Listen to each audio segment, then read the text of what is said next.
Hey, it's Tony Brueski, and this is our week in review over the weekend, taking a look back at some of the most compelling conversations and stories that we've covered for you of the last week. Brand new episodes back Monday morning, bright and early, 5 a.m.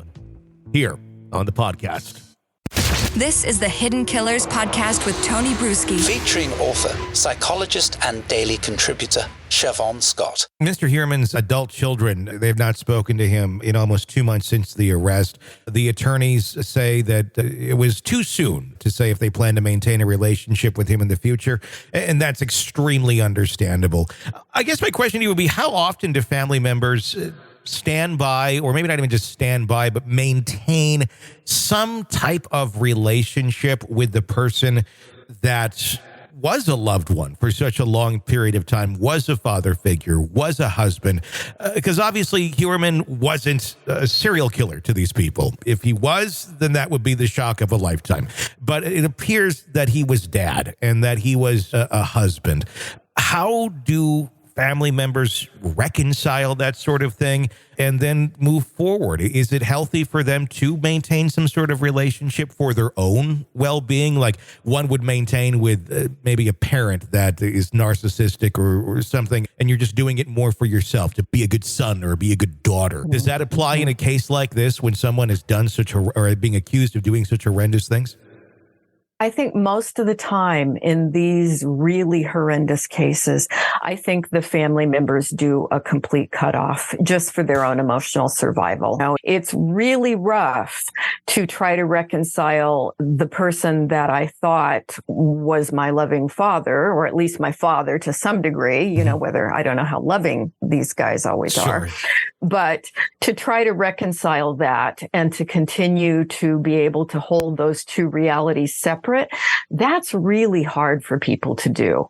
And I think most of the time it's probably healthier for them to just get lots of support for their own mental health, but to move on and just cut the ties. Now, that doesn't mean if somebody has a need to go visit at some point and to try to talk it through, I certainly wouldn't discourage that, but it's something I don't think most people are able to do. Do the people like Rex Heuermann, do they have anything to offer if one has a need to try and talk something through? Does it ever make sense to go back and have a conversation, not about murder, but about interpersonal things with family? Because once, obviously, you find out someone has done this, it kind of taints everything that they have ever done, because this is the person who's capable of this sort of love over here, but capable of this sort of evil over here. It certainly, it lingers in to the part that wasn't so negative. Is there ever anything is it ever a good thing to maintain that? I guess it'd be my question.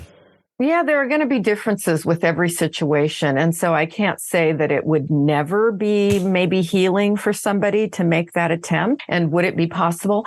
I can't say I've seen it happen. And I don't know that it would be helpful. Now, in some cases, an adult child or a spouse may go back and have a conversation that could be therapeutic, but it would be more along the lines of, I am completely aghast that I never knew you, so to sort of discuss through and process the horror that they felt. Would there be a good outcome from doing that? I can't say that I've seen that happen. Sure. Is it possible? It could happen. But again, I don't think for most people that's something that they want to do.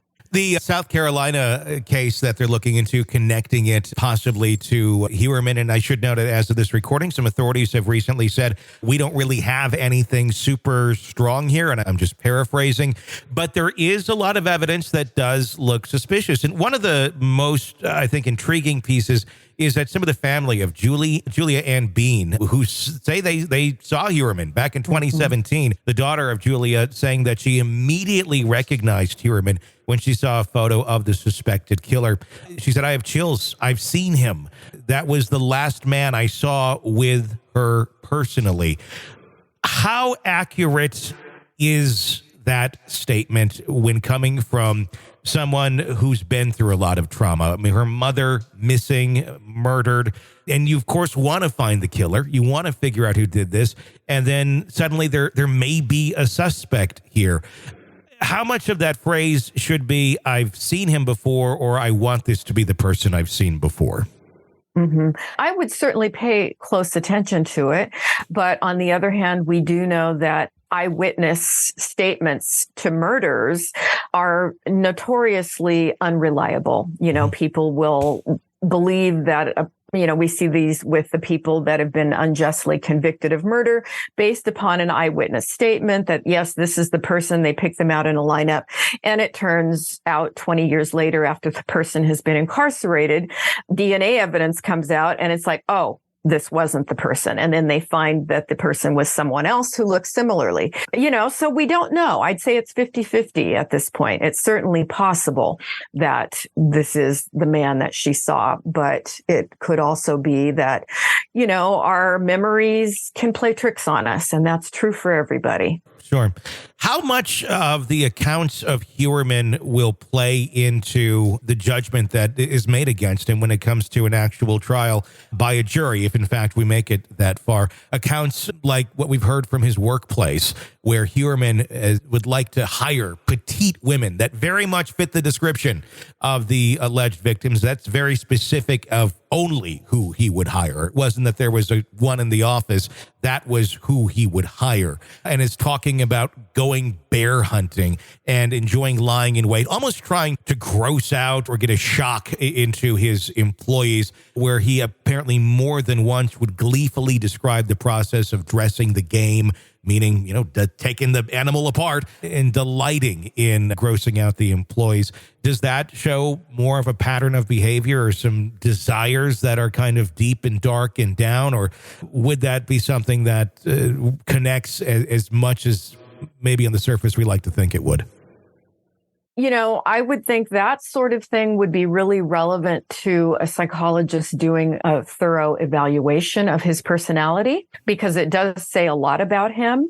To what extent that would be allowed in court as evidence, I don't know. I would question how much of that would be considered, appropriate testimony, but it's certainly relevant to his psychology. Everything that you mentioned is. This is the Hidden Killers Podcast. Want more? Start binging on all of our true crime podcasts right now through Apple Podcasts, and get an ad-free experience when you sign up to be a True Crime Today Premium Plus member, exclusively on Apple Podcasts. More of the Hidden Killers Podcast, dropping soon. Press subscribe now.